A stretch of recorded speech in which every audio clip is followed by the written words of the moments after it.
I'm Amber, and I'm 28 years old. Eat this, my sister Rebecca said as she picked up my birthday cake and threw it on the floor in front of everyone at my party. The entire room erupted in laughter while I stood there, frozen with shock. Nobody defended me. I swallowed my tears, and while I was on my hands and knees cleaning chocolate frosting off the hardwood floor, she was toasting with my friends. But I didn't stay down.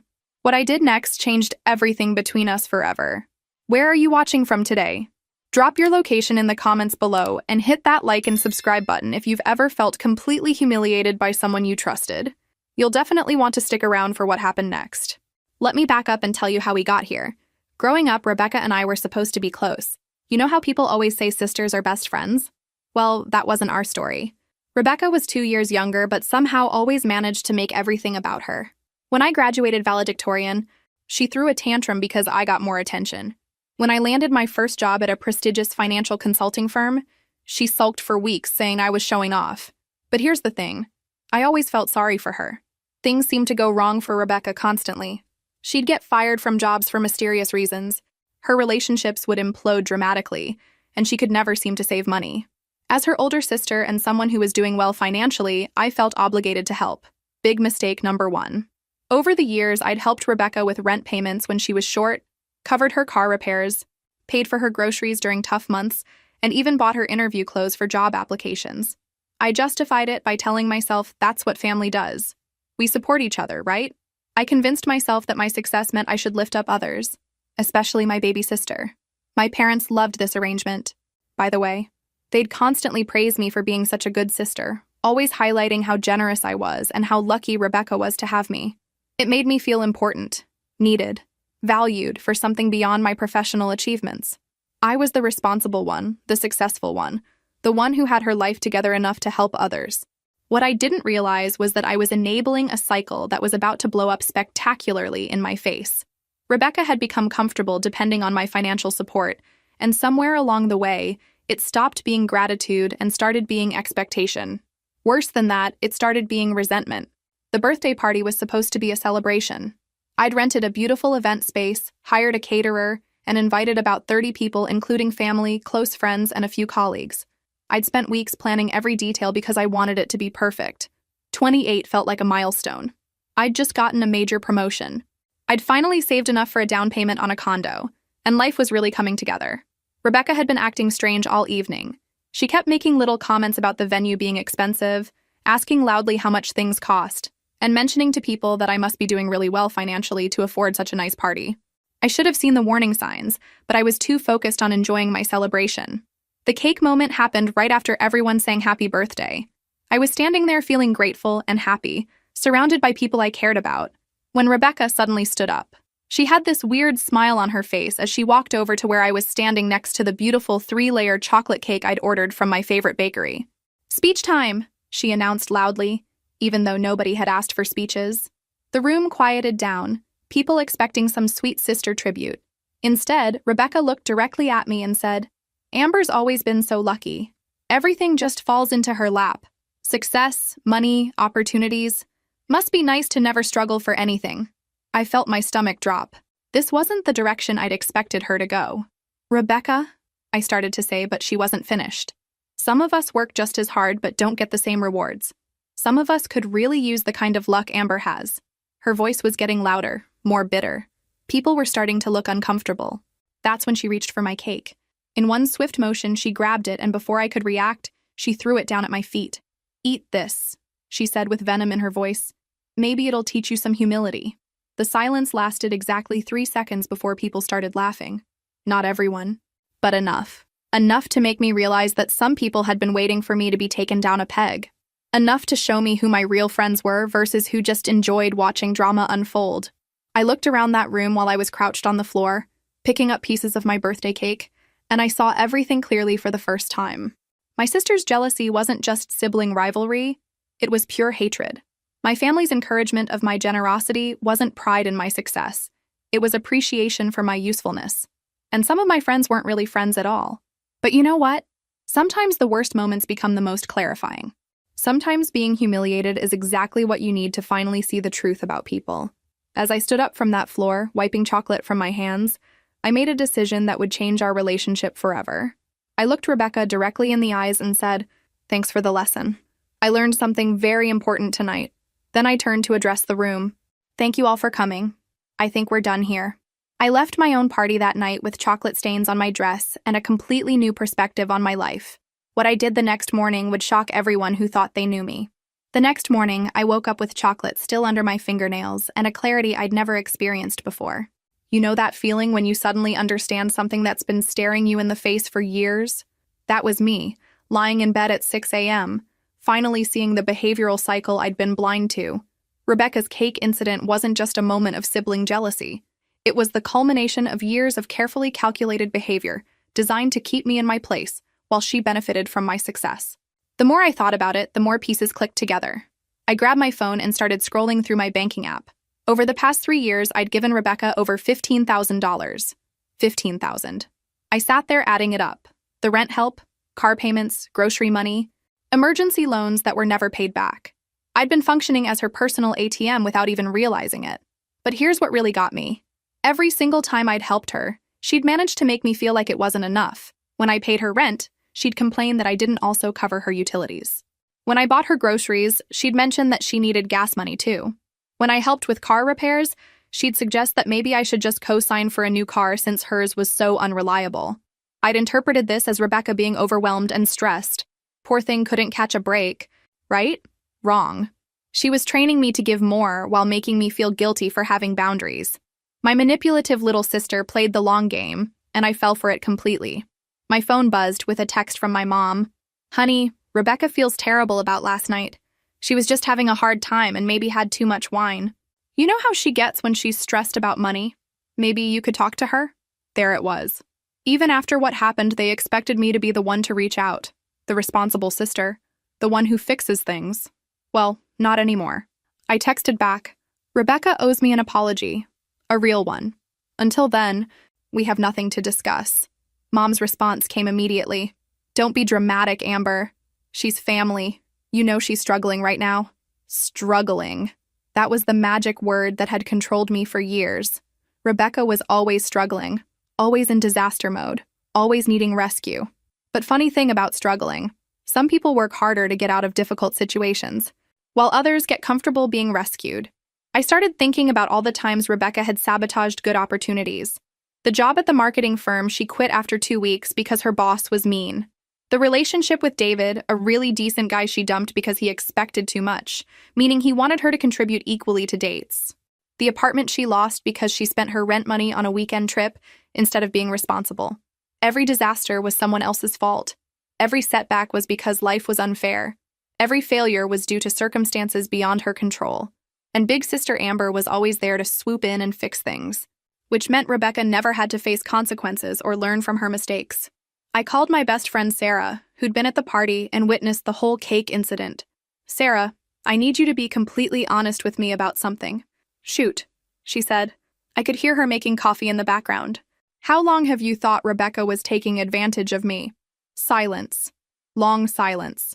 Then, "Amber, I've been waiting for you to see it for literally years." That hit me harder than I expected. Why didn't you say anything? Would you have listened? You always had an excuse for her behavior. You'd explain away every manipulative thing she did as stress or bad luck or whatever. I figured you'd have to realize it yourself. Sarah was right. I had been making excuses for Rebecca constantly. When she'd show up at my apartment unannounced expecting dinner, I called it being spontaneous. When she'd borrow my clothes without asking and return them damaged, I called it being close sisters. When she'd flirt with guys I was dating and then claim she was just being friendly, I called it a misunderstanding. "The cake thing was awful," Sarah continued. "But honestly, I was relieved someone finally saw her true colors." "People were laughing," I said quietly. "Some people were. The wrong people. But I saw Lisa's face, and Monica's, and James from your office. They were horrified. The people who matter saw exactly what that was. A cruel, calculated attack designed to humiliate you in public." After we hung up, I sat with that for a while. The people who mattered had seen the truth. The people who didn't matter had been entertained. The question was, what was I going to do about it? I opened my laptop and started writing an email. Not to Rebecca, she didn't deserve my energy right now. I wrote to my parents, to my aunt who'd been at the party, to my cousin who'd laughed the loudest when the cake hit the floor. Last night showed me clearly where I stand with this family. Moving forward, I'll be adjusting my relationships accordingly. Rebecca will no longer receive financial support from me, and I'll be taking a step back from family functions until people can treat me with basic respect. I didn't send it immediately. Instead, I saved it as a draft and went for a run to clear my head. As I jogged through my neighborhood, I thought about all the things I could do with that $15,000 I'd given away over the years. I could have upgraded my kitchen, taken a vacation to Europe, invested in my retirement fund, or simply kept it as security. But you know what? I didn't regret helping when I thought it was genuine need. What I regretted was not seeing the scheme sooner. What I regretted was teaching Rebecca that I was available to be used and then humiliated. When I got home, I sent the email. Then I blocked Rebecca's number. Not permanently, but until I was ready to have a conversation on my terms, not hers. The responses started coming within an hour. My parents were disappointed in my reaction. My aunt thought I was being oversensitive.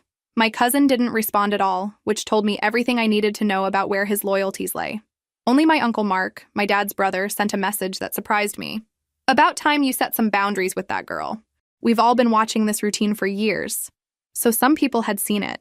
Some people had been waiting for me to wake up. Well, I was awake now, and Rebecca was about to learn what happened when the Bank of Amber permanently closed its doors. 3 days after the cake incident, Rebecca showed up at my apartment building. I saw her from my window, sitting on the front steps like a lost puppy, clearly going for maximum sympathy points. Classic Rebecca move.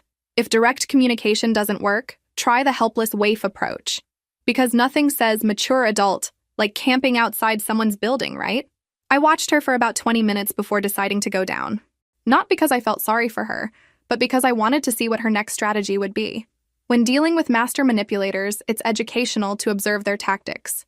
Amber, she jumped up when she saw me, tears already streaming down her face. I've been trying to call you for days. Why won't you answer my texts? Because I have nothing to say to you right now, I replied calmly, not moving closer. I stayed about 6 feet away, arms crossed, letting her see that this conversation would happen on my terms. I messed up, she said, the tears flowing harder now. I was drunk and stupid, and I took out my frustrations on you. It wasn't fair. I waited. There had to be more. Rebecca never apologized without an agenda. I've been having such a hard time lately, she continued. I lost my job last week, and I'm behind on rent again, and I just snapped. You know how I get when I'm stressed. There it was. The setup. First the tearful apology, then the sob story, then the implied request for help. She was following her usual script perfectly. So you destroyed my birthday cake in front of 30 people because you lost your job? I asked. I know how it looked, but you have to understand. Oh, I understand perfectly, I interrupted. You were embarrassed about your situation, so you decided to embarrass me. You were feeling small, so you tried to make me feel smaller. You needed to be the center of attention, so you hijacked my celebration. Rebecca's crying stopped abruptly. She hadn't expected me to see through her so clearly. That's not... I didn't plan it. Really? Because it seemed pretty calculated to me. You chose the exact moment when everyone was watching. You made sure to announce it loudly enough for the whole room to hear. And you picked an action that would create maximum humiliation. That doesn't sound impulsive, Rebecca. That sounds strategic. She tried a different approach. I was jealous. Okay. You have everything so easy, and I struggle with everything. Sometimes it's hard watching your sister succeed when you can't get anything right. I almost laughed. Easy? You think my success has been easy? Well, you've always been naturally good at... Stop. I held up my hand. I worked 60-hour weeks for 3 years to get my promotion. I studied for my CPA certification while working full-time.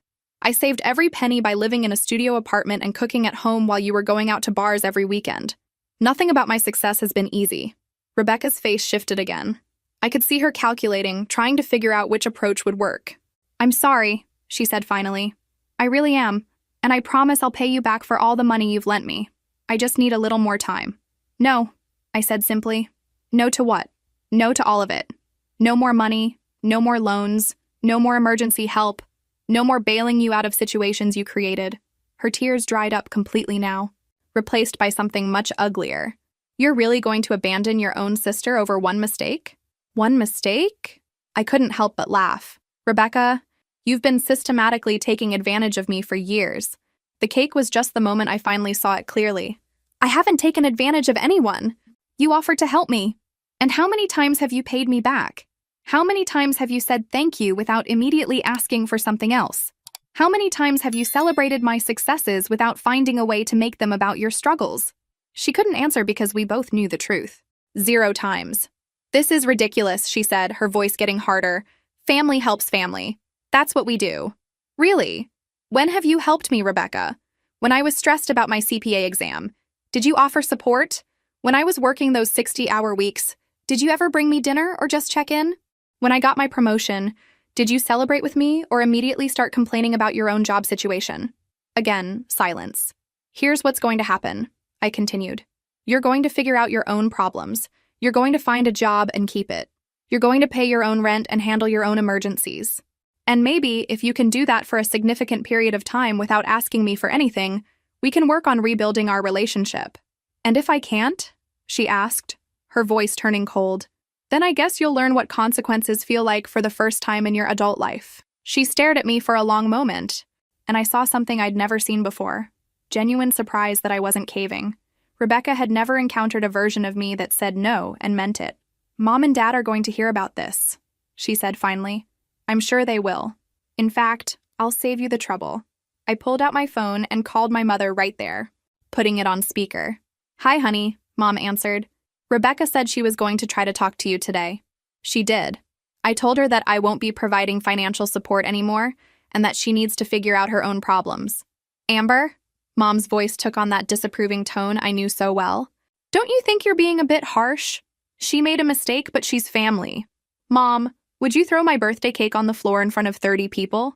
Of course not, but would Dad? Would you expect me to just get over it if he did? That's different. No, it's not. Rebecca humiliated me in public because she was jealous of my success. That's not a mistake.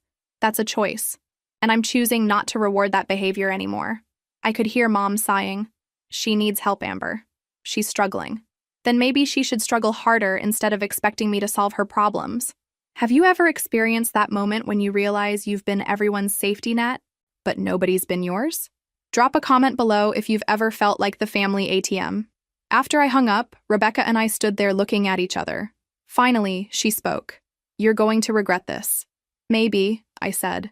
But I'll regret it a lot less than I regret enabling you for the past 3 years. She turned and walked away without another word. As I watched her go, I felt something I hadn't expected. Relief. For the first time in years, I wasn't responsible for fixing Rebecca's life. She was 26 years old, and it was time she started acting like it. The family pressure started immediately. By the end of the week, I'd received concerned calls from my parents, disappointed texts from relatives, and even a lecture from my grandmother about the importance of family loyalty. Apparently, Rebecca had launched a full-scale campaign to paint herself as the victim of my sudden cruelty. According to the story making rounds through our family, I'd become cold and heartless after getting my promotion. Success had gone to my head, and now I was too good to help my struggling sister. Poor Rebecca was being abandoned in her time of need by her selfish, money-obsessed sibling. It would have been funny if it weren't so predictable. Rebecca had turned victimhood into an art form. The breaking point came when my dad called me at work. Amber, I need you to come by the house tonight. We're having a family meeting about this situation with Rebecca. What situation? I asked, though I knew exactly what he meant. Don't play dumb. Your sister is about to be evicted, and you're sitting on enough money to help her but refusing out of spite. That's not the daughter we raised? I took a deep breath. Dad, has it occurred to you to ask why Rebecca is about to be evicted? She lost her job. She was fired for showing up late repeatedly and arguing with customers. I heard this from multiple sources who actually know what happened. Silence on the other end. And this isn't the first time, I continued. This is a routine. She gets fired, falls behind on bills, creates a disaster, and expects me to fix it. Well, I'm not fixing it anymore. Family helps family, he said, repeating Rebecca's favorite guilt trip. Really? When's the last time Rebecca helped anyone but herself? When's the last time she showed up for family events without needing something? When's the last time she celebrated anyone's success without making it about her problems? My dad couldn't answer because we both knew the truth. I'll be at your meeting, I said finally. But not to be lectured. I'm coming to set the record straight. That evening, I arrived at my parents' house to find Rebecca already in full victim mode, sitting on the couch with red-rimmed eyes and tissues in hand. My parents flanked her like protective guards, and the whole scene was clearly staged for maximum emotional impact. Thank you for coming, Mom said stiffly. as if I were some kind of monster who might not show up to help her family. "Let me start," I said before anyone else could speak, "because I think there are some facts that need to be clarified." I pulled out my phone and opened my banking app. Over the past 3 years, I've given Rebecca $15,247 in various forms of financial assistance: rent help, car repairs, grocery money, utility bills, and emergency loans. "Rebecca, how much of that have you paid back?" She stared at me like I'd slapped her. I didn't keep track of exact amounts." "I did. The answer is 0. You've paid back exactly $0. My parents looked uncomfortable, but I wasn't finished. Furthermore, during those same 3 years, Rebecca has had 7 different jobs. 7. Each time she was let go, the story she told us blamed external factors: difficult bosses, unfair treatment, company problems. "Jobs are hard to find," Rebecca started. "For people who show up on time and do their work.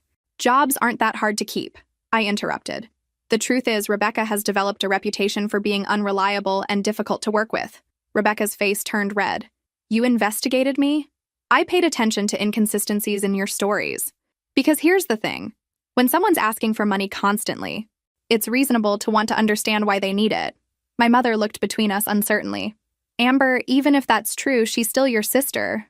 And I'm still her sister," I replied, "which is why I'm not enabling this behavior anymore. Real family help means sometimes letting people face consequences so they can learn and grow." "This is ridiculous," Rebecca burst out. "You have plenty of money. You live in a nice apartment, you have a good job, you can afford to help me without even noticing the expense."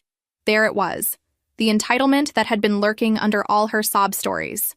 "You're right," I said calmly. "I do have money.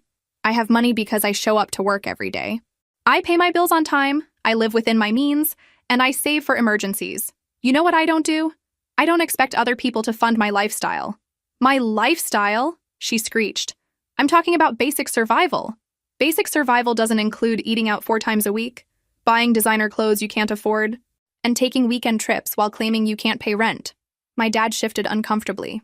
"How do you know about—" "Because I pay attention. I see her social media posts. I notice when she's wearing expensive clothes while asking me for grocery money. I'm not blind, Dad." The room fell silent except for Rebecca's sniffling.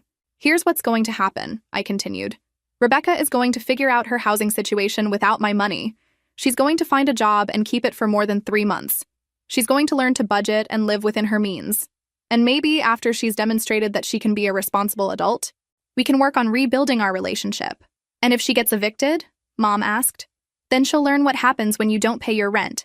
Maybe staying with friends or finding a roommate situation will motivate her to keep her next job." Rebecca stood up abruptly. "I can't believe you're all just going to sit here and let her abandon me." "I'm not abandoning you," I said. "I'm giving you the opportunity to prove you can handle your own life. This is all because of the stupid cake, isn't it?" she demanded. I smiled sadly. "Rebecca, the cake was just the moment I realized you don't actually care about me at all. You care about what I can do for you. There's a difference." She stormed out of the house, slamming the door behind her. My parents sat in uncomfortable silence. Finally, Dad spoke. "Maybe you're being too harsh. Maybe you've been too lenient," I replied. "She's 26 years old and has never faced a single consequence for her choices. How is that helping her?" I stood to leave. "I love Rebecca, but I won't be manipulated by her anymore, and I won't be guilted into enabling behavior that's ultimately hurting her." As I drove home, I felt lighter than I had in months. Setting boundaries felt terrifying and liberating at the same time. Rebecca would either learn to stand on her own, or she'd continue to struggle. But either way, it wouldn't be my responsibility anymore. 2 weeks later, Rebecca tried a different strategy. Instead of coming to me directly, she sent flying monkeys, family members, to guilt me into changing my mind. It started with my cousin Michelle calling to tell me how worried everyone was about Rebecca's situation. "She's really struggling, Amber. I saw her at the grocery store using coupons for everything, and she looked so sad and thin. Don't you feel bad about cutting her off?" I almost laughed. Rebecca had never used a coupon in her life when I was paying for her groceries. Funny how quickly people learn to budget when they have to. "Michelle, did Rebecca tell you why I stopped helping her financially? She said you two had a fight and you're being vindictive." "Of course she did." "Did she mention throwing my birthday cake on the floor in front of 30 people? Silence. "Or that in 3 years she never paid back a single dollar of the $15,000 I gave her? Or that she's been fired from 7 jobs for performance issues?" She didn't mention those details. Michelle said quietly. I'm sure she didn't. Rebecca is excellent at telling partial truths that make her look like a victim. The next messenger was my Aunt Linda, who tried the family duty angle. Amber, I know Rebecca can be difficult, but she's family. We don't abandon family. Aunt Linda, would you repeatedly lend money to someone who never paid you back and treated you badly? That's different. No, it's not.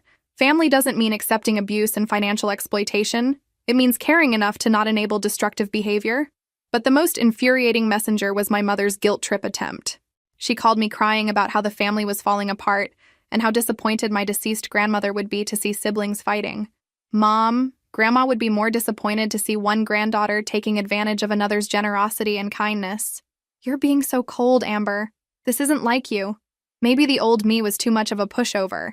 Maybe this is exactly like me when I stopped letting people walk all over me. The pressure campaign might have worked on the old Amber. The old Amber who needed everyone to like her and who believed that keeping peace was more important than self-respect. But the new Amber had clarity about manipulation tactics. And I could see exactly what was happening. Rebecca was using family members as weapons, feeding them carefully edited versions of our situation to create maximum guilt and pressure. She knew she couldn't convince me directly anymore, so she was trying to create a family-wide consensus that I was being unreasonable. The strategy backfired when I started sharing the full story with each flying monkey who contacted me. Once family members learned about the systematic financial exploitation, the unpaid loans, the job issues, and especially the birthday cake incident, most of them backed off quickly. Uncle Mark, who had supported my boundary setting from the beginning, started forwarding me messages from other family members who were sharing their own Rebecca stories. Apparently, I wasn't the only one she'd been scheming against. My cousin Jake revealed that Rebecca had borrowed his car for a weekend and returned it with a dent she never mentioned. My Aunt Carol shared that Rebecca had asked to stay at her house for a few days and ended up camping there for 3 weeks, eating their food and using their utilities without contributing anything. Even Michelle called back to apologize after talking to other family members. I had no idea about the routine, she said.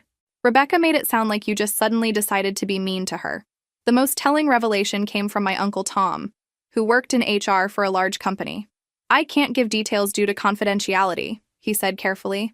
But let's just say that if Rebecca applies for a job anywhere in this industry, her references are going to be problematic. Apparently, word was getting around about her work ethic and attitude problems. Rebecca was developing a reputation that would make finding good employment increasingly difficult. Meanwhile, my own life was improving dramatically. Without the constant stress of Rebecca's emergencies, I was sleeping better, focusing more at work, and actually enjoying my free time. The money I wasn't giving to her was building up in my savings account, creating a genuine emergency fund for actual emergencies. I also started paying attention to people in my life who gave as much as they took. Sarah, who had been patient during all my Rebecca-related drama and never asked for anything in return. My coworker James, who had helped me with a project when I was overwhelmed and refused my offer to buy him dinner as thanks. My neighbor Mrs. Peterson, who accepted delivery packages for me and never expected compensation. These were healthy relationships, mutual respect, genuine care, balanced give and take. The contrast with Rebecca's one-sided demands was stark. 3 weeks after implementing my no-money policy, I got a text from Rebecca at 2 a.m. I'm going to be homeless tomorrow if I don't come up with rent money. Please, I'm begging you. The old me would have panicked and transferred money immediately. The new me recognized this as manufactured urgency designed to bypass my rational decision-making. I texted back, I'm sorry you're in this situation. Have you contacted social services about emergency housing assistance? Have you reached out to your employer about advance pay? Have you asked your friends about temporary housing while you figure things out? Her response was immediate. I can't believe you're giving me a social services lecture instead of helping your own sister. I replied, I'm giving you a list of actual solutions instead of enabling your routine of creating emergencies and expecting me to fix them. She didn't respond, which told me she wasn't actually interested in solutions. She wanted a rescue. Again. The next morning, I learned through family gossip that Rebecca had found a place to stay. Turns out when people know they can't count on their usual safety net, they discover other options pretty quickly. Who knew? A month after cutting off financial support, I discovered something that changed everything I thought I knew about Rebecca's struggles. It started when my coworker Lisa mentioned seeing someone who looked like my sister at an expensive restaurant downtown. She was with a guy I recognized from the country club, Lisa said casually. They seemed to be celebrating something. She was wearing a gorgeous dress that looked like it cost more than my monthly car payment. I felt that familiar knot in my stomach. Rebecca was supposedly so broke she couldn't make rent, yet she was dining at restaurants I couldn't afford and wearing designer clothes. That evening, I did something I probably should have done years ago. I looked at Rebecca's social media more carefully. What I found made my blood boil. Her Instagram was full of photos from the past month showing her at upscale bars, wearing expensive outfits and showing off what appeared to be a new designer handbag. The posts were carefully captioned with quotes about living your best life and treating yourself because you deserve it. But the real revelation came when I scrolled back further and started paying attention to the timeline. During the exact periods when Rebecca was crying to me about being unable to afford groceries, she'd been posting pictures of elaborate brunches and shopping hauls. I screenshotted everything and created a side-by-side comparison. On one side, Rebecca's text messages to me begging for money because she couldn't afford basic necessities. On the other side, her social media posts from the same time periods showing expensive meals, new clothes, and entertainment. The evidence was overwhelming. Rebecca hadn't been struggling to survive. She'd been struggling to maintain a lifestyle she couldn't afford while using me as her personal financing plan. I called Sarah immediately. I need to show you something that's going to make you want to drive over to Rebecca's apartment and shake her.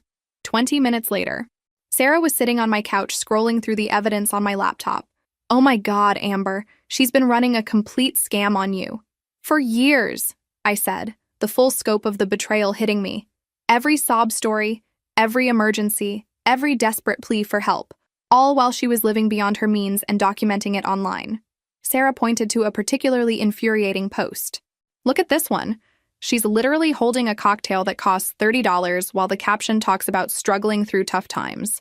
The audacity is breathtaking. I felt like an idiot. How had I missed this? How had I been so gullible? Because nothing says financial emergency like posting photos of your weekend spa retreat, right? Don't blame yourself, Sarah said, reading my expression. Manipulators are good at compartmentalizing. She showed you exactly what she wanted you to see while hiding the rest. The next day, I confronted Rebecca with the evidence. I printed out the most damning comparisons and met her at a coffee shop near her apartment. She walked in wearing yet another outfit I'd never seen before, looking nervous but trying to maintain her usual confidence. Thanks for meeting me, she said, sitting down carefully. I was hoping we could work things out. We can, I said, sliding the printed photos across the table. But first, I want you to explain these. Rebecca's face went white as she looked at the side-by-side comparisons. I watched her scramble mentally, trying to come up with explanations that would make sense. Those posts, they're old, she said finally. They're not. They're time-stamped. This photo of you with a $200 dinner is from the same day you texted me crying about not being able to afford groceries. Someone else paid for that dinner. Rebecca, stop. Just stop lying. She sat back in her chair, caught. For the first time since I'd known her, she couldn't talk her way out of a situation. How long? I asked quietly. How long have you been living a double life while making me feel guilty for having money? She stared at the table for a long moment. When she finally looked up, I saw something I'd never seen in her eyes before. Shame. Since the beginning, she whispered. Since the beginning of what? Since you started making good money. I was jealous, okay? You had this great job and this nice life, and I felt left behind. When you offered to help me that first time with rent, it felt like you owed me something, like the universe was balancing things out. I felt sick. So you created fake emergencies to justify taking my money while spending your own money on luxury items? Not fake emergencies. I really did need help with rent and bills. But I also wanted to have nice things sometimes. I wanted to feel successful too. So you use my money for necessities and your money for fun? She nodded miserably. Do you have any idea how manipulative that is? Do you understand that you've been essentially stealing from me for years? I always intended to pay you back. With what money? You were spending everything you made on maintaining a lifestyle you couldn't afford. Other coffee shop patrons were starting to stare, but I didn't care. Years of suppressed anger were finally finding their voice. The birthday cake, I continued, my voice getting harder. That wasn't about being drunk or stressed. That was about punishing me for having boundaries you couldn't cross anymore. Rebecca's tears started flowing, but they looked different now. Not manipulative tears designed to gain sympathy, but genuine grief for what she'd destroyed. I'm sorry, she whispered. I'm so sorry, Amber. I never meant for it to go this far. Yes, you did. Every time you asked for more money, every time you created a new emergency, every time you made me feel guilty for questioning you, that was intentional. I gathered up the photos and stood to leave. What do I do now? She asked desperately. You figure out how to live within your actual means. You get a job and keep it. You face the consequences of your choices. And maybe, someday, you find a way to make amends for 3 years of lies and scheming. Will you ever forgive me? I looked at her sitting there, finally stripped of all her manipulative tools, facing the reality of what she'd done. Part of me felt sorry for her, but a bigger part of me felt free. I don't know, I said honestly. Ask me again when you've learned to be honest. As I walked away from that coffee shop, I realized something important. The sister I thought I was helping didn't actually exist. The Rebecca who struggled with bad luck and needed support was a fiction created to exploit my generosity. The real Rebecca was someone who felt entitled to my success and resentful of my happiness. Understanding that distinction changed everything. The revelation about Rebecca's double life should have been the end of our story, but it was actually just the beginning of the real drama. Because Rebecca, faced with the collapse of her long-term scheme, decided to go nuclear. It started with her showing up at my workplace. I was in the middle of a client presentation when my assistant knocked on the conference room door. "I'm sorry to interrupt," she said, looking uncomfortable. "But there's someone here claiming to be your sister, and she's crying very loudly in the lobby." My stomach dropped. Through the glass wall, I could see Rebecca in the reception area, tissue in hand, speaking animatedly to anyone who would listen. She was putting on a performance, and my co-workers were the unwilling audience. "Excuse me for just a moment," I told my clients, forcing a professional smile. "Please continue reviewing the portfolio analysis. I'll be right back." I walked out to find Rebecca in full victim mode, telling the receptionist how her heartless sister had abandoned her in her time of need. Several of my colleagues had gathered around, drawn by the commotion. "Rebecca," I said firmly, "this is my workplace. You need to leave."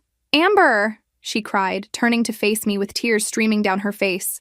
"Please, I just need 5 minutes to talk to you. I'm desperate." The whole lobby went silent. Everyone was watching our family drama unfold like a soap opera episode. "Not here," I said quietly. "You know better than this. I wouldn't have come here if you answered my calls. I'm about to lose everything because my own sister won't help me."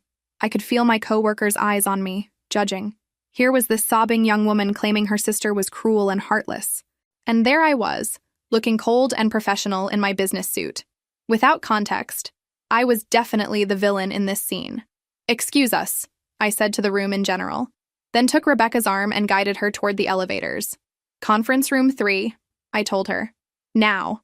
Once we were alone, Rebecca's tears stopped immediately. "You need to start helping me again," she said without preamble. "Are you insane? You just humiliated me in front of my clients and colleagues. And I'll keep doing it until you start acting like family again." I stared at her, speechless. "Are you threatening me? I'm doing whatever it takes to survive. You cut me off, and now I'm facing real consequences. I need money, Amber, and you have it. Get a job, Rebecca, like normal people do." I've been trying, but everywhere I apply, they want references, and apparently word has gotten around about my work history. Nobody will hire me for anything decent. That's not my fault. That's the result of your choices. "It's partially your fault," she snapped. "You could have kept helping me while I figured things out. Instead, you decided to teach me some cruel lesson, and now I'm paying the price." I couldn't believe what I was hearing. Even after being caught in years of lies and schemes, she was still trying to make this my fault. "Rebecca, you've been lying to me for 3 years. You've been using my money to subsidize a lifestyle you couldn't afford while pretending to be broke. You humiliated me at my own birthday party. And somehow I'm the bad guy here? I made mistakes," she said. "But I'm still your sister. Family forgives family. Family doesn't systematically exploit family." She tried a different approach, softening her voice. "Amber, I know I screwed up. I know I need to change. But I can't change if I'm homeless and starving. Just help me get stable, and then I'll pay you back everything." It was almost impressive how quickly she could shift tactics. Threats, then anger, then manipulation, then false vulnerability. Rebecca had a whole toolkit of emotional weapons. "No," I said simply. Her face hardened again. "Fine, then you leave me no choice." "What's that supposed to mean?" She smiled, and there was something genuinely frightening about it. "It means I'm going to tell everyone the truth about what kind of person you really are. How you abandoned your struggling sister to protect your precious money. How you chose greed over family." "Go ahead," I said. "Tell them. But while you're at it, tell them about the $15,000 you took from me." Tell them about the lies and the fake emergencies. Tell them about the designer clothes and expensive dinners you were buying while claiming you couldn't afford food. Her confidence faltered slightly, but she pressed on. Nobody will care about those details when they hear how you let your own sister become homeless. Rebecca, if you think people will side with you once they know the full story, you're even more delusional than I thought. We'll see, she said, standing up. We'll see who people believe, the heartless, successful sister or the struggling victim. After she left, I sat in that conference room for several minutes. Trying to process what had just happened, Rebecca had essentially declared war on me. She was going to weaponize family relationships and public opinion to force me back into my old role as her personal ATM. I returned to my presentation, apologized for the interruption, and managed to finish the meeting professionally. But inside, I was furious. Rebecca had crossed a line by bringing her drama into my workplace, and now she was threatening to escalate further. That evening, I called Sarah and told her about the confrontation. She's desperate, Sarah said. When people's primary coping mechanism gets taken away, they either learn new skills or they double down on destructive behavior. Guess which path Rebecca chose? What do you think she'll do next? Honestly, I think she'll try to turn your family against you. She'll paint herself as the abandoned victim and you as the cold, successful sister who forgot where she came from. Sarah was right. By the next day, I was getting concerned calls from relatives who had heard Rebecca's version of our workplace confrontation. According to her story, she'd gone to me for help in her darkest hour, and I'd had security throw her out of my office building. Is it true you called security on your own sister? My Aunt Carol asked. No, it's not true. I took her to a private conference room and told her that my workplace wasn't appropriate for family discussions. But she said you were cold and refused to help her. Aunt Carol, did she mention that she's been lying to me for years about how she spends money? Or that she threw my birthday cake on the floor in front of 30 people? Another relative who hadn't heard the full story. Rebecca was working systematically through our family, telling carefully edited versions of events designed to make me look like a monster. What do you think will happen next? Is Rebecca going to keep escalating? Or will family members start seeing through her manipulation? Drop a comment with your prediction. The war between us was just beginning, and I had a feeling Rebecca was going to get much more creative with her attacks before this was over. Rebecca's campaign against me intensified over the next 2 weeks. She was smart about it. Instead of making obvious attacks that would make her look vindictive, she positioned herself as the heartbroken sister who just wanted her family back together. She started showing up at family gatherings I didn't attend, playing the role of the abandoned sibling. She'd sit quietly in the corner looking sad until someone asked what was wrong, then reluctantly share how difficult things had been since her successful sister decided money was more important than family. My cousin Michelle called me after one of these performances. Rebecca was at Uncle Mike's barbecue yesterday. She barely ate anything and kept checking her phone like she was hoping for a call from you. It was actually kind of heartbreaking. Michelle, did she mention that she's been lying to me for 3 years about financial emergencies while spending money on designer clothes? She said you accused her of that. But she claims those accusations are based on misunderstandings about timing and circumstances. Of course she did. Rebecca was rewriting history, turning her elaborate deceptions into innocent misunderstandings that her suspicious sister had blown out of proportion.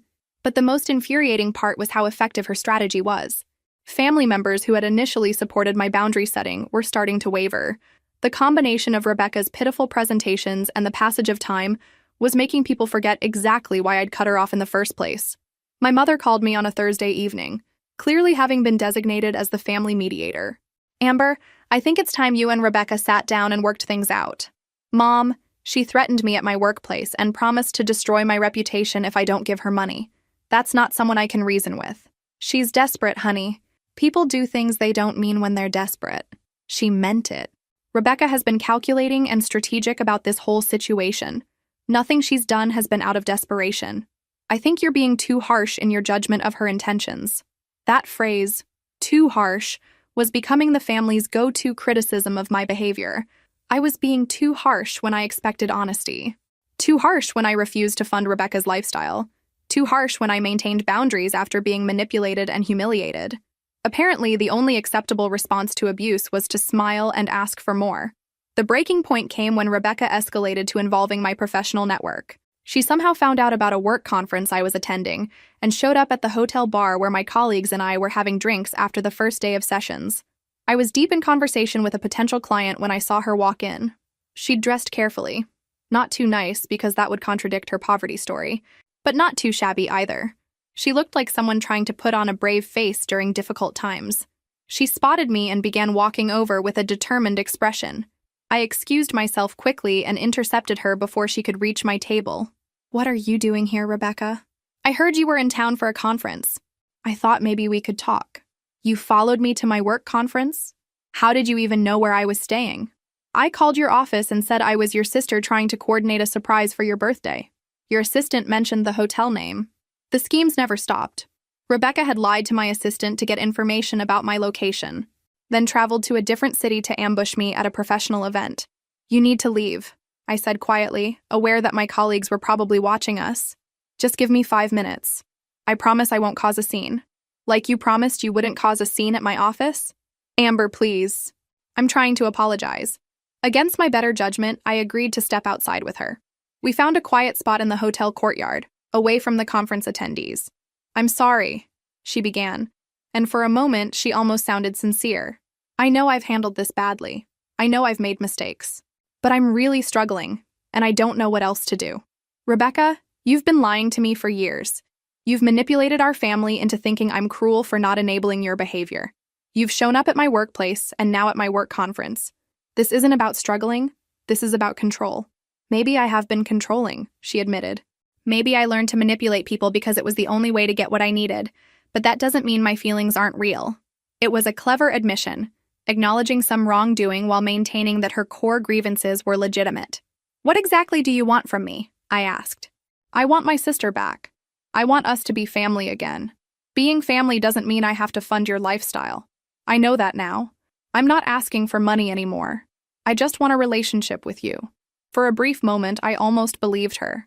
The combination of her sincere tone and my own exhaustion from months of family pressure made me want to find a way back to normal. But then I remembered something. "Rebecca, 3 hours ago you posted on social media about how sometimes family members show their true colors during tough times. You're still running your victim campaign even while asking me for reconciliation." Her face shifted, the mask slipping for just a second. "That post wasn't about you specifically.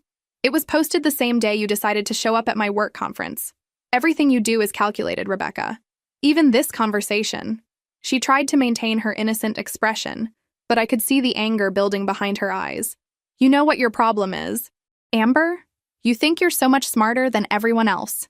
You think you can see through people and understand their motivations better than they understand themselves. I think I can recognize behavioral routines when they're pointed out to me repeatedly." "You want to know the truth?" she said, her voice getting harder. "I do resent your success. I do think it's unfair that everything comes so easily to you while I have to struggle for everything. And yes, I probably did take advantage of your generosity because it felt like cosmic justice. Finally, some honesty. But you know what else is true?" she continued. "You liked being needed. You liked being the successful sister who could swoop in and save the day. You got something out of that dynamic too, so don't pretend you were just an innocent victim." That hit harder than I expected because there was some truth to it. I had enjoyed feeling useful and important. I had gotten satisfaction from being the family success story who could help others. "You might be right about that," I said slowly. "Maybe I did enable the dynamic because it made me feel good about myself, but that doesn't excuse 3 years of lies and schemes. And it doesn't excuse abandoning me when I actually needed help." We stared at each other in the hotel courtyard, both finally speaking truthfully about our resentments and motivations. It was the most honest conversation we'd ever had, but it also made clear that we were fundamentally incompatible as people. "I think we want different things from a sister relationship," I said finally. "I want honesty, respect, and mutual support. You want financial support and emotional validation without accountability." "Maybe we do," she agreed. "Then maybe we should stop trying to force something that isn't working." For the first time since this whole conflict began, Rebecca looked genuinely sad instead of strategically manipulative. "So this is it? We're just done being sisters?" "We'll always be sisters, but we don't have to be friends." She nodded slowly, then turned and walked away without another word. As I watched her leave, I felt a complex mix of relief and grief. Relief that the constant manipulation and drama might finally be over. Grief for the sister relationship I'd always wanted but never actually had. After our confrontation at the conference, I thought Rebecca might finally accept that our relationship was permanently changed. I was wrong. If anything, being forced to acknowledge the truth about her motivations seemed to make her more determined to win the family war she'd started. Her new strategy was brilliant in its simplicity. She stopped attacking me directly and instead focused on demonstrating how much she'd supposedly changed. Rebecca launched what I came to think of as her redemption tour, designed to show everyone that she was the sister who was willing to grow and make amends while I was the stubborn one holding grudges. It started with a group text to several family members. I've been doing a lot of soul-searching lately, and I realize I need to take responsibility for my part in the problems between Amber and me. I'm starting therapy to work on my issues, and I hope someday she'll be willing to give me another chance. The message was perfectly crafted. It acknowledged some wrongdoing without admitting to specific deceptions, positioned her as someone committed to personal growth, and subtly implied that I was the barrier to reconciliation. My phone started ringing within hours. "Amber," my mom said, her voice full of hope. "Rebecca sent us all a message about getting therapy and wanting to make things right. Don't you think this changes things?" "Mom, starting therapy doesn't undo 3 years of lies. And I notice she still hasn't apologized for the specific things she did wrong. Sometimes people show change through actions rather than words." "What actions?" Sending a group text saying she's changed isn't an action. But the family was invested in believing Rebecca's transformation story. It was easier than acknowledging they'd been manipulated too, easier than admitting they'd pressured me to accept unacceptable behavior. Rebecca followed up the therapy announcement with a series of carefully orchestrated gestures. She got a part-time job at a coffee shop, not enough to support herself, but enough to claim she was being responsible. She started attending family events again, but with a humble, chastened demeanor that made people want to protect and encourage her. Most effectively, she began making subtle references to how much she missed having a sister, how she regretted taking our relationship for granted, and how she hoped someday I'd be willing to hear her apology. My Uncle Mark called me after Rebecca's latest performance at a family dinner. "She seems really different, Amber. More mature. She spent most of the evening asking about you and saying how much she missed talking to you." "Uncle Mark, did she mention paying back any of the money she owes me, or apologizing for humiliating me at my birthday party?" "Not specifically, but she did talk about wanting to make amends for her mistakes." Wanting to make amends and actually making them are different things, but I could hear in his voice that he was already convinced by Rebecca's act. She was winning the family narrative war by positioning herself as the sister who was trying to heal our relationship, while I was the one being unreasonably rigid. The pressure to give Rebecca another chance intensified when she played her most manipulative card yet. She started having what appeared to be panic attacks at family gatherings, claiming that the stress of our estrangement was affecting her mental health. My cousin Michelle called me after witnessing one of these episodes. "Amber, I don't know what happened between you two, but seeing Rebecca break down like that was really hard to watch. She could barely breathe, and she kept saying she just wanted her sister back." "Michelle, did it occur to you that someone who lied to me for 3 years might also be capable of performing fake panic attacks? That's a really cynical way to look at your sister's mental health struggles." And there it was. Rebecca had found the perfect shield. By claiming our estrangement was damaging her psychological well-being, she made any skepticism about her behavior look cruel and heartless. The family pressure reached a peak when my parents announced they were hosting a reconciliation dinner for Rebecca and me. They framed it as a neutral opportunity for us to work things out with family support. "We're not taking sides," my father explained when he called to invite me. "We just think it's time for this family conflict to end." "Dad, there's no conflict to end. Rebecca systematically lied to and manipulated me, and I've chosen not to accept that behavior anymore. That's not a conflict. That's a consequence." "Maybe you're right about what happened in the past," he said carefully. "But Rebecca seems genuinely committed to changing. Don't you think she deserves a chance to prove that? She's had dozens of chances over the years. How many more does she get? She's family, Amber. Sometimes family means forgiveness." I agreed to attend their dinner, but not for the reasons my parents hoped. I was tired of Rebecca controlling the narrative and making me look like the unreasonable sister. It was time for some truth-telling. The dinner was scheduled for the following Sunday at my parents' house. Rebecca arrived first, of course, helping my mother set the table and generally being the perfect, helpful daughter.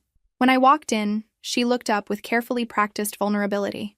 "Amber," she said softly, "thank you for coming. I know this must be difficult for you." Everything about her performance was designed to make me look bad if I responded with anything other than warmth and forgiveness. She was playing the role of the humble, reformed sister while positioning me as the grudge-holding villain. During dinner, Rebecca delivered what was clearly a rehearsed speech about taking responsibility for her mistakes and wanting to rebuild our relationship. She talked about therapy insights and personal growth, about learning to communicate better and handle stress more maturely. I know I hurt you, she said, looking directly at me with tears in her eyes. I know I took advantage of your generosity and your love. I can't undo that, but I want to earn back your trust. It was a masterful performance. My parents were practically glowing with relief and hope. This was the Rebecca they wanted to believe in, the struggling daughter who had learned from her mistakes and wanted to do better. That's a lovely sentiment, I said when she finished. Can you be more specific about which behaviors you're taking responsibility for? Her expression flickered slightly. I took advantage of your financial help. How specifically? I wasn't always completely honest about how urgent my needs were. What else? I watched her scramble, trying to offer just enough admission to seem accountable without actually acknowledging the scope of her deceptions. Rebecca, I said gently, do you remember throwing my birthday cake on the floor in front of 30 people? The room went quiet. My parents looked uncomfortable. I was drunk and emotional, she said. I'm deeply sorry about that. Do you remember posting pictures of expensive dinners and designer clothes on the same days you were texting me about being unable to afford groceries? Her face went pale. Those situations were complicated. Do you remember threatening to destroy my reputation if I didn't continue giving you money? I was desperate and said things I didn't mean. With each question, I could see her carefully constructed redemption narrative crumbling. The humble, reformed sister was being replaced by someone making excuses and minimizing her behavior. My parents were finally seeing what I'd been trying to tell them. Rebecca wasn't actually taking responsibility. She was performing responsibility while still avoiding accountability for her specific actions. Rebecca, I said finally, until you can honestly acknowledge what you did without excuses or minimization, we have nothing to discuss. The dinner ended awkwardly, with my parents looking confused and disappointed. Rebecca's transformation story had been exposed as another manipulation, and the family was finally starting to see the routine. The failed reconciliation dinner marked a turning point in our family dynamics. For the first time since this conflict began, other family members started questioning Rebecca's version of events. When her carefully rehearsed redemption speech fell apart under basic questions about her specific behavior, people began to wonder what else she might have been dishonest about. My cousin Jake was the first to voice what others were thinking. He called me 2 days after the dinner to share a revelation that had been bothering him. Amber, I've been thinking about what you said about Rebecca posting expensive dinners while claiming poverty. I actually remember some of those posts because they made me feel bad about my own financial situation. She was always at these nice restaurants and events while I was eating ramen and watching Netflix. It's amazing what becomes clear when you start paying attention to behavioral cycles instead of just accepting explanations, I replied. That's just it. I never questioned the disconnect because Rebecca always had explanations for everything.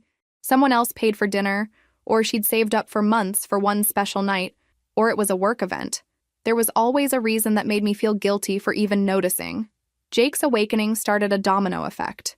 Other family members began sharing their own Rebecca stories, many of which revealed a systematic approach to manipulative behavior that extended far beyond our relationship. My Aunt Carol called to tell me about a conversation she'd had with Rebecca at Christmas 2 years ago.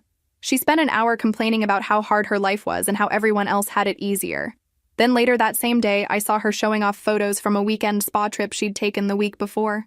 At the time, I thought maybe she'd needed the stress relief, but now I'm wondering if that was just another lie. Even my parents were starting to see things differently. My mother called me Thursday evening, sounding tired and confused. Amber, I found something that's been bothering me. I was looking through old photos for Rebecca's birthday album, and I noticed that during the time she was claiming she couldn't afford to visit us for holidays, she was posting pictures from trips to beaches and ski resorts. That doesn't surprise me, Mom. But why would she lie about that? We never required her to visit. We just wanted to see her. Because being the struggling daughter who couldn't afford family visits got her sympathy and attention. Being the irresponsible daughter who chose vacations over family visits would have gotten her criticism. My mother was quiet for a long moment. I think I owe you an apology. I pressured you to help her without really understanding what was happening. It was the first acknowledgement from a family member that I hadn't been unreasonable in setting boundaries. The validation felt profound after months of being painted as the cold, heartless sister. But Rebecca wasn't finished fighting. When she realized that her redemption narrative had failed and family members were starting to question her credibility, she made one final, desperate play for control. She sent a long, emotional email to the entire extended family, claiming that I had been financially abusing her for years by holding money over her head and threatening to cut her off whenever she didn't behave exactly as I wanted. According to this new version of events, I was a controlling manipulator who had used her financial dependence to exert power over her life. The email was masterfully written, painting me as someone who had enjoyed having a desperate sister dependent on my generosity. She claimed that I had created the very dynamic I was now criticizing her for, that I had encouraged her dependence and then punished her for it when it became inconvenient. Amber turned me into someone who had to beg for help, she wrote, and then condemned me for being the person she created.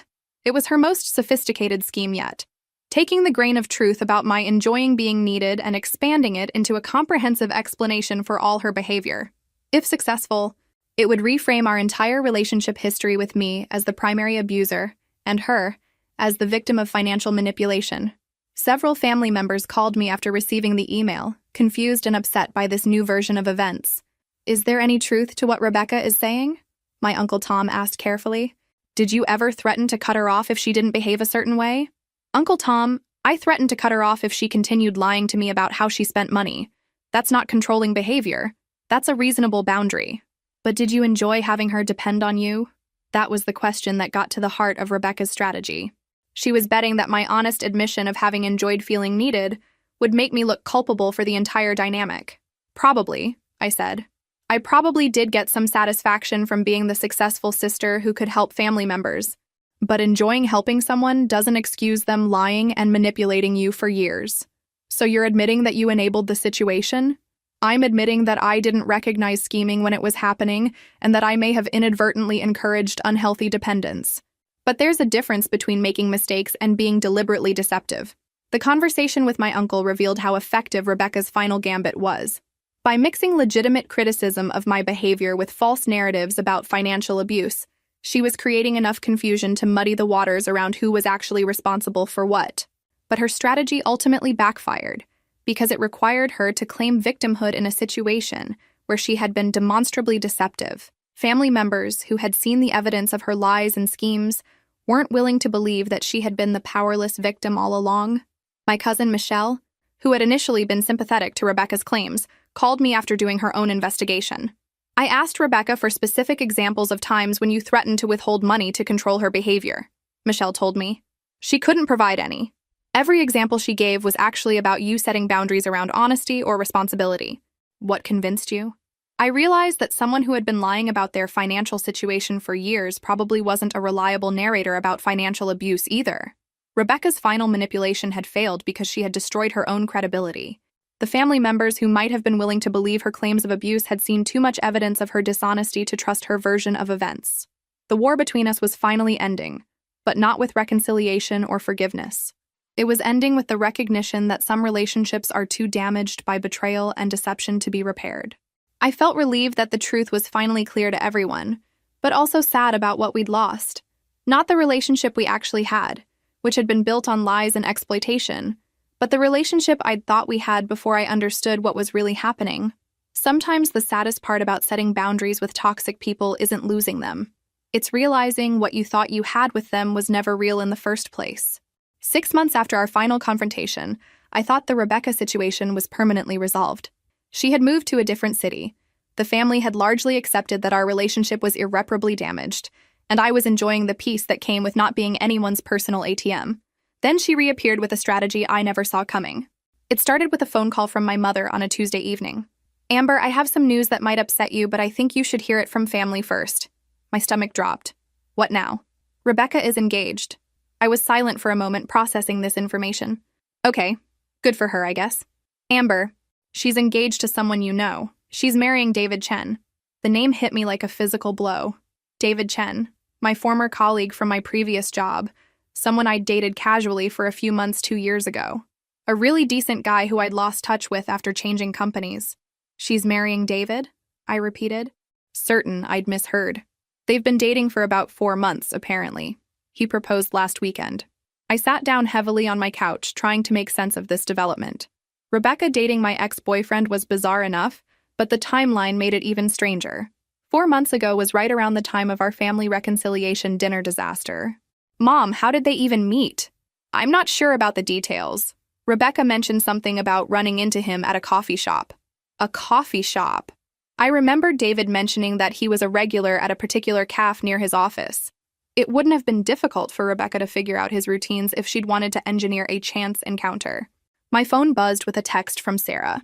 "Did you see Rebecca's Facebook announcement? Girl, we need to talk." I hung up with my mother and immediately called Sarah back. "Please tell me this engagement is just a coincidence," Sarah said without preamble. 4 months, Sarah. They've been dating for exactly 4 months, which means she started pursuing him right after her redemption tour failed. You think she targeted him deliberately? I think Rebecca has spent the last 6 months realizing that she can't manipulate me anymore, so she's moving on to someone connected to me who might be easier to control. Sarah was quiet for a moment.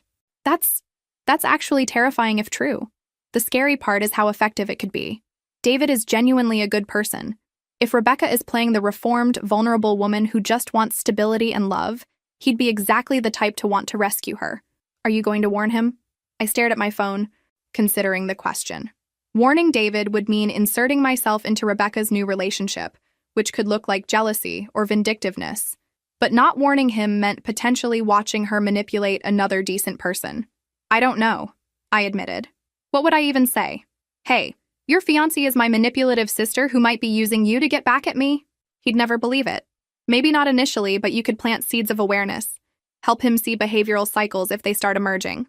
Before I could decide what to do, the decision was made for me. David called me the next evening. "Amber, I hope it's okay that I'm calling. Rebecca gave me your number. I wanted to talk to you about something important." "Hi, David. I heard about your engagement. Congratulations." "Thank you. That's actually why I'm calling. Rebecca told me about the difficulties you two have been having, and I was hoping maybe we could work something out." I felt that familiar knot in my stomach. "What did she tell you exactly?" "She explained that there was a misunderstanding about money she borrowed from you, and that you've been estranged ever since. She's really torn up about it, Amber. She talks about missing you constantly. A misunderstanding about borrowed money. Of course, that's how Rebecca had framed years of systematic manipulation." "David, it's more complicated than that. I'm sure it is. Family situations always are. But Rebecca is committed to making things right with you. She's been saving money to pay you back, and she's hoping that maybe you could find a way to be part of our wedding." I closed my eyes, seeing Rebecca's new strategy clearly. She was using David as an intermediary to force a reconciliation on her terms. If I refused to make peace with her, I'd look like someone who was sabotaging her relationship and happiness out of spite. "David, can I ask you something? How much did Rebecca tell you she owed me?" "She said it was around $3,000 from various times when you helped her with rent and expenses." $3,000. Not the actual $15,000, and no mention of the lies and schemes that had accompanied every transaction. "And she's been saving to pay me back?" "Every penny she can spare. She's been working extra shifts at the coffee shop specifically to earn money for your repayment." I almost laughed. Rebecca working extra shifts to pay me back while simultaneously planning a wedding? The math didn't work. But David was too decent to question it. "David, I appreciate you calling, and I hope you'll be very happy together. But my relationship with Rebecca is complicated in ways that go beyond money." She mentioned that too. She said you've always been hard on her because she wasn't as successful as you are. There it was. Rebecca was already laying the groundwork for explaining any future conflicts as jealousy-based rather than manipulation-based. "I'm sure that's how she sees it," I said carefully. "Look, I know I don't have the full picture," David continued. "But Rebecca is not the same person she was when these problems started. She's grown a lot, she's more responsible now, and she's committed to making amends with everyone she's hurt. David, can I give you some advice from someone who cares about you?" "Of course. Pay attention to cycles, not just words. Notice whether her actions consistently match her stated intentions. And if you ever start feeling like you're the only one solving her problems or making sacrifices for the relationship, trust that instinct." "Are you trying to warn me about something specific?" "I'm trying to encourage you to maintain your independence and trust your judgment if things don't feel balanced." After we hung up, I sat with the profound sadness of watching someone I cared about walk into the same trap I'd escaped. David was a good person who wanted to believe the best about people. Those qualities made him an ideal partner for someone genuine, but also an ideal target for someone manipulative. I knew that anything I said against Rebecca would be filtered through her narrative about jealous sisters and family drama. David would have to learn about her true nature through his own experience, just like I had. 2 weeks later, I received a wedding invitation. The ceremony was scheduled for 6 months out at an expensive venue I knew David couldn't afford on his salary. Rebecca was already starting her cycle of creating financial pressure through lifestyle inflation. Inside the invitation was a handwritten note. Amber, I know things have been difficult between us, but you're my sister and I want you at my wedding. David and I both hope you'll consider being there for this important day. Let's put the past behind us and focus on building a positive future. Love, Rebecca. The note was perfectly crafted to make me look petty if I declined. Rebecca was banking on social pressure and family expectations to force me back into her life on her terms. I wrote a polite response declining the invitation and wishing them happiness. I didn't explain my reasons because any explanation would sound like I was trying to sabotage their relationship. But I also did something else. I wrote a letter to David that I didn't send, outlining everything Rebecca had done and the behavioral cycles I'd observed. I sealed it and put it in my safety deposit box with instructions that it should be given to him if he ever asked my family for information about Rebecca's behavior. It felt like planting a time capsule of truth for a future that I hoped would never come, but suspected was inevitable. Sometimes the kindest thing you can do for someone is to document the truth, even if they're not ready to hear it yet. A year and a half later, David called me again. This time, his voice was tired and confused rather than hopeful and optimistic. Amber, I know this is awkward, but I need to ask you something about Rebecca. Something's not adding up, and I'm hoping you can help me understand what I'm dealing with. I'd been expecting this call for months. What's going on? David? We've been married for 8 months, and I'm starting to see behavioral cycles that remind me of things you tried to warn me about. Rebecca has financial issues that don't make sense. She spends money we don't have and then has panic attacks about debt. She creates emergencies that require me to fix them. But the emergencies always seem to happen right when I'm establishing boundaries about something else. I'm sorry you're going through this. The thing is, I've started paying attention to what you said about cycles versus words, and the routines are starting to look really familiar based on some stories other family members have shared about your relationship with her. I could hear the exhaustion in his voice. David was discovering what I'd learned the hard way, that Rebecca's problems weren't bad luck or temporary struggles, but deliberate strategies for maintaining control and avoiding responsibility. What finally made you start questioning things? I asked. Last month, Rebecca had what she called a financial emergency. She needed $2,000 immediately to prevent some catastrophic consequence that was never quite clearly explained. I gave her the money, and then I found out she'd spent $800 of it on clothes that same week. What did she say when you confronted her about it? She cried and said she'd bought the clothes before the emergency came up, and that she'd forgotten about the purchase when she asked for money. She was so upset about my lack of trust that I ended up apologizing for questioning her. I recognized the tactic immediately. Create such an emotional reaction to being questioned that the questioner ends up focusing on managing the emotions rather than getting answers. David, do you mind if I ask you something personal? Go ahead. How often do you find yourself apologizing for things that weren't your fault? He was quiet for a long moment. Too often. A lot more than I ever did in previous relationships. And how often does Rebecca take responsibility for problems without blaming circumstances or other people? Another pause. Almost never, now that you mention it. David was having the same awakening I'd experienced. That moment when you stop seeing individual incidents as isolated problems and start recognizing them as part of a larger system of manipulation and control. Amber, I need to ask you directly. How much money did Rebecca actually owe you when you cut her off? $15,000 over 3 years. And that was just direct financial assistance, not counting times I covered group dinners or family expenses she should have contributed to. Jesus, she told me it was $3,000 total, and that you were being unreasonable about repayment terms. David, Rebecca has never been honest about money. Not with me, and probably not with you either. I'm starting to see that. I found credit card statements showing purchases she denied making. I've discovered expenses she's hidden from me. And every time I try to have a conversation about budgeting or financial responsibility, it turns into an emotional crisis about how I don't trust her or support her dreams. What are you going to do? I don't know. Part of me thinks maybe I can help her learn better habits. Part of me wonders if I'm just setting myself up for years of this kind of drama. David, can I tell you something I wish someone had told me? Please. You can't fix someone who doesn't want to be fixed. And you can't love someone into becoming honest if they prefer manipulation. Rebecca's problems aren't caused by lack of opportunity or support. They're caused by her choice to take the easy path instead of the responsible one. But she says she wants to change. She's always talking about wanting to be better. Wanting to change and actually changing are different things. Has Rebecca demonstrated any actual behavior changes, or does she just talk about wanting to change when the consequences of her current behavior become uncomfortable? David sighed deeply. Just talking, mostly. Every time I think we've made progress, something happens that puts us right back where we started. That's not progress. David. That's a cycle. We talked for another hour, with David sharing examples of Rebecca's behavior that were depressingly familiar. The manufactured emergencies, the emotional manipulation when questioned, the way she'd rewrite history to make herself the victim of any conflict. The hardest part, he said near the end of our conversation, is that I can see glimpses of the person I fell in love with. When things are going well, she's sweet and loving and makes me feel like we can work through anything together. That's called intermittent reinforcement, I told him. It's one of the most powerful manipulation tactics because it keeps people hoping that the good times represent the real person and the bad times are just temporary setbacks. So the woman I married, she's not real? She's one version of Rebecca that comes out when she's getting what she wants without effort. But the version that lies and manipulates and creates drama, that's real too. Maybe more real, because it's what happens when she faces any kind of accountability or boundaries. David was quiet for a long time. Finally, he spoke. I think I need to make some difficult decisions about my marriage. Whatever you decide, David, make sure you're making the choice based on reality rather than hope. Base it on behavioral cycles you've observed rather than promises about future change. After we hung up, I felt the familiar sadness that came with watching someone else discover Rebecca's true nature.